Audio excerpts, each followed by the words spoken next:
The second Abantu Book Festival returns to the Soweto Theatre this year from the 7th to the 10th of December. Morning Live's Lebo Thinane had a chat with the founder of the festival, award-winning novelist Thando Mgqolozana, and started by asking him, to reflect on last year's festival.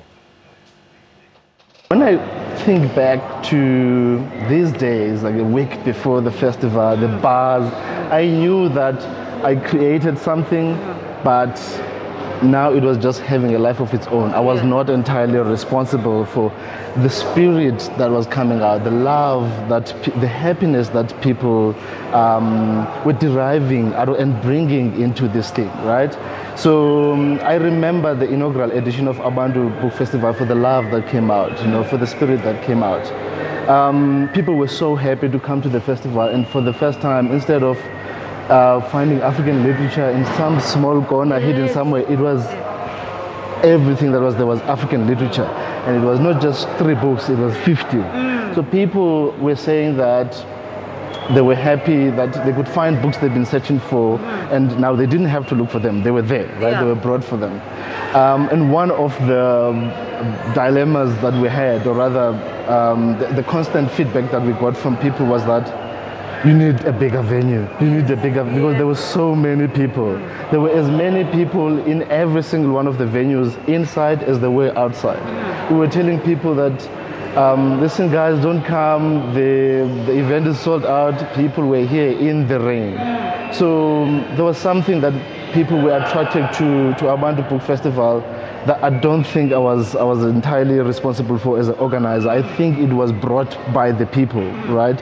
And it felt very apt for me that it was called Abantu because there was an emotional connection and investment that people had to the festival. I don't know if we can sustain this. I hope that we can, because I think that's what makes the difference between this and any other festival that happens anywhere else. So the inaugural edition of Abantu Festival was curated by Panache. How did that come about? I mean, already she is an established writer and already gives the festival, weight. How did you go about choosing her as the curator?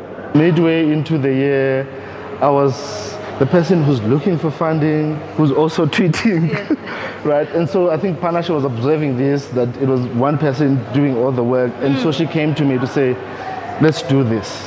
And I said, let's go for it. So we decided that the original idea was that, how about we have Abantu Book Festival that is curated by a different black writer with every edition.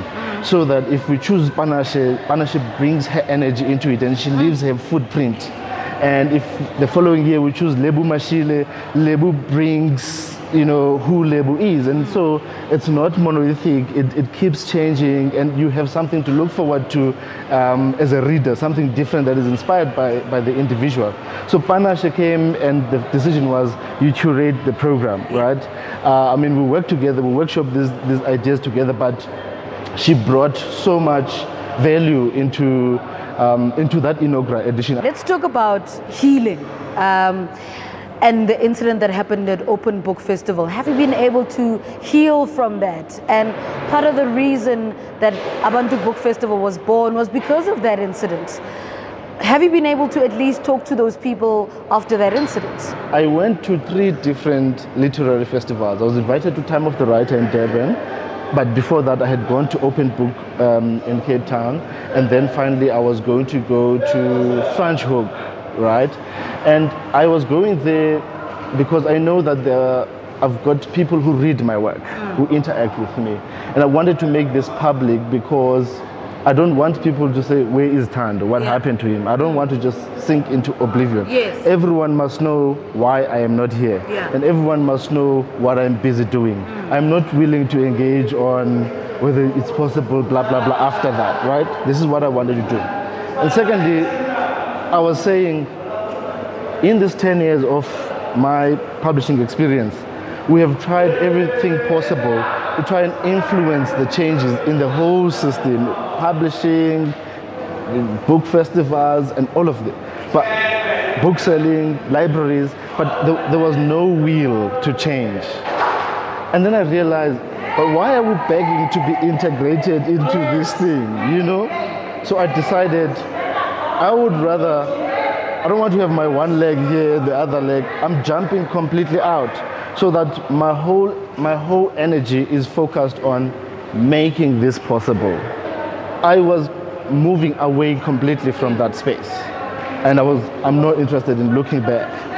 I'm creating something different here, and I feel that it is different because book festivals are there, but I've never seen as much anticipation for one book festival as much as I'm seeing with this one. The theme last year was imagining ourselves into existence, which is, you know, interesting in the fact that this is something that you imagined would happen and it came into existence. This year, in terms of the lineup, we retained a few people that we're hoping are carrying the energy from last year. You know, they're carrying the values that developed from last year.